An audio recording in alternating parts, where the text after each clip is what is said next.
3. That is literally how many days the most powerful public AI model in the world survived before a sudden government shutdown. Just 3 days. Welcome to The Explainer. Today, we're diving into a story that honestly feels like it was ripped straight out of a tech thriller. We are looking at this incredibly intense cinematic tension between red-hot, overheating AI progress and sudden, chilling regulation. We're going to track the 72-hour rise and fall of Anthropic's Fable 5. We'll examine the mind-blown capabilities that shocks the industry, the controversial safety guardrails that seriously angered developers, and the ultimate climax where national security concerns just pulled the plug entirely. Okay, let's dive right into Section 1, the ultimate AI capability jump. So, picture this. It's June 9th. Anthropic releases Fable 5 and its highly restricted sibling, Mythos 5. And right out of the gate, it was obvious to everyone that this wasn't just your standard incremental update. No, this was a massive tier jump in capability. Just look at the SWE-Bench Pro, which is basically the industry standard for agentic coding. Fable 5 didn't just beat the competition, it absolutely shattered the ceiling. It posted a staggering 80.3% pass rate. To put that into perspective, it left its predecessor, Opus 4.8, completely in the dust at 69.2% and blew totally past GPT 5.5's 58.6%. This model represented a completely new paradigm for software engineering. And to see what that actually looks like in practice, check out this real-world use case. Stripe used Fable 5 to migrate a 50 million-line Ruby codebase, and they did it in a single day. Without the AI, that exact same grueling manual labor would have taken a full team of engineers over 2 months. You can absolutely see why developers were so overwhelmingly hyped about this, literally turning months of work into just 24 hours. But the leaps weren't just happening in coding. 16. That is the number of hours it took a 2-person team of generalist biologists using Mythos 5 to complete some incredibly complex biological and construct design tasks. And without the model, well, expert graders estimated those exact same tasks would take specialists an average of 72.5 working days. So we are talking about taking nearly 3 months of intense lab research and crushing it down to 16 hours. The productivity gains here were genuinely terrifying. Which brings us to Section 2, the fallback safety controversy. Because with that kind of unprecedented power comes unprecedented caution, right? Anthropic knew exactly what they had built. So, they attempted to cage this red-hot capability behind what we can think of as 3 icy blue guardrails, or tripwires. These were classifiers specifically designed to watch for user requests touching on cybersecurity, biology and chemistry, or model distillation, which is essentially trying to use Fable to help build a rival frontier AI model. If your prompt tripped even one of these wires, Anthropic's system intervened.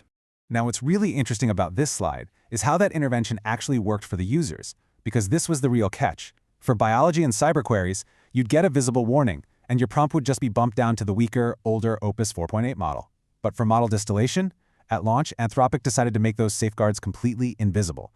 So users thought they were interacting with the incredibly smart Fable 5 they had paid for, but they were actually silently being handled by weaker systems or getting modified parameters. It was basically a Trojan horse user experience.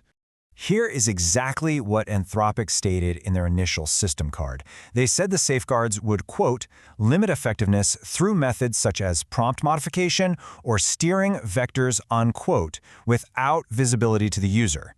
Now, from Anthropic's perspective, they saw this as a absolutely necessary, narrowly tailored defense to prevent foreign adversaries and competitors from weaponizing their own model against them.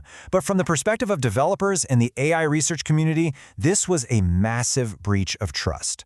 Critics argued this was a silent manipulation of their work, where the AI's boundaries felt way more aligned with Anthropic's competitive business interests than with actually preventing real-world harm. Let's look at Section 3. The 3-day lifespan. So this controversy sets off a super tight, incredibly dramatic sequence of events that played out faster than anyone could have ever predicted. Let's walk through this timeline briskly. June 9th, Fable 5 and the restricted Mythos 5 officially launch. Almost immediately, the community discovers those invisible safeguards, and the backlash is fierce.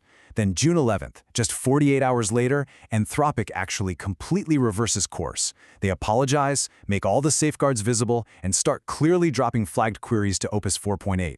But before the dust could even settle, June 12th, at exactly 5:21 p.m. Eastern Time, the U.S. Commerce Department drops the hammer. They issue an export control directive that forces Anthropic to suspend all access to both Fable 5 and Mythos 5 entirely. Which leads us to Section 4. jailbreaks, and national security. So, what actually caused the government to step in so aggressively? Well, the answer lies in the model's astonishing capabilities. And this concept right here, a jailbreak. A jailbreak is essentially a prompt trick. It's a way for a user to cleverly bypass an AI's built-in safety rules and get it to produce content it was specifically designed to refuse. An acclaimed jailbreak was the direct trigger for the Commerce Department's sudden suspension order. Because the threat model here is just immense. In testing, the underlying Mythos model proved to be incredibly adept at autonomously finding and exploiting software vulnerabilities. I mean, look at this. Mozilla used it to find and patch 271 security bugs in Firefox. Security researchers used it to create a memory corruption exploit affecting Apple's M5 chips. This sheer ability to spot and widen holes in major global systems is exactly what terrified both hackers and governments alike. Now, Anthropic did maintain that their classifiers were strong and that no, quote, universal, unquote, jailbreaks existed. However, skilled evaluators proved the model could, in fact, still be compromised. The UK AI Security Institute managed to achieve multi-turn agentic jailbreaks on Mythos 5 in just 2 days. They essentially proved that if a bad actor was skilled enough, they could completely bypass the safety filters and use the world's smartest AI to conduct cyber operations. And for the US government, that risk was just too high to leave sitting on public servers. Let's move to Section 5 and see how this builds into our next topic: building resilient AI architectures. The sudden disappearance of Fable 5 has massive implications for how companies are going to build their tech stacks from here on out. According to the advisory firm Eisner-Amper, single model dependency is no longer just a hypothetical issue, it is literally a documented organizational risk now.